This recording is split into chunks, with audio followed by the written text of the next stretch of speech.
Hi there, I'm Laura from 5 out of 4 Patterns and welcome to Sewing School. Today we're talking about encasing elastic. That sounds pretty easy, we do it all the time. Well, we have a quick, fun, and easy method to encase elastic beautifully, say for a strap, for a swimsuit or what have you, that shows no visible stitch line on the outside.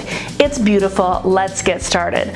First, we need to look at all the things that we need. We have our bobby pin, which is what I use to turn things inside out. You can use a safety pin or whatever you like. We're going to use a bobby pin for today. Our clips to keep things in order, our fabric, and our elastic. First, let's note, follow the instructions in your pattern for the length and width of your fabric and the type and length of your elastic. Don't just do what you think I'm doing. I'm using 1/2 inch elastic. Don't do that necessarily unless it calls for it. Do what the pattern says. Let's jump right in.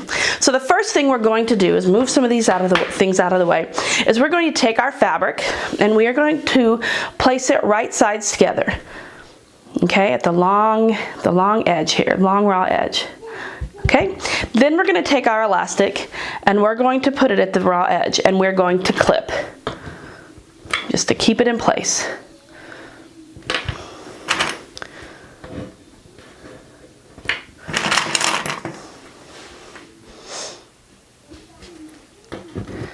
Okay, so we've clipped it in place. The next thing I'm going to do is using a serger or a stretch stitch or a zigzag, I'm going to stitch across the edge, across the raw edge here. I'm going to be using a serger and I'll be right back to show you what that looks like. Okay, here we are.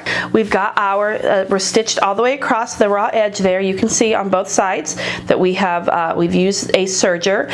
I would suggest if you're using a serger to turn the knife off so that you don't accidentally cut through the elastic itself. But here we are. Now it's time to turn. So I'm going to get my bobby pin in place.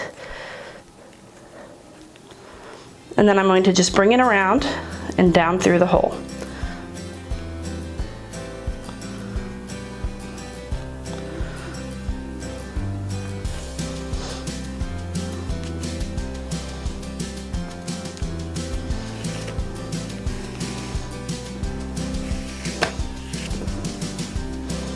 Take my bobby pin out, and voila, look at that. It's beautiful. You've got your seam on one side and it's completely flat on the right side. It's really beautiful. It's a really quick and easy, very finished looking way to encase elastic. I hope you enjoyed this edition of Sewing School and I hope that you will join us next time. Bye.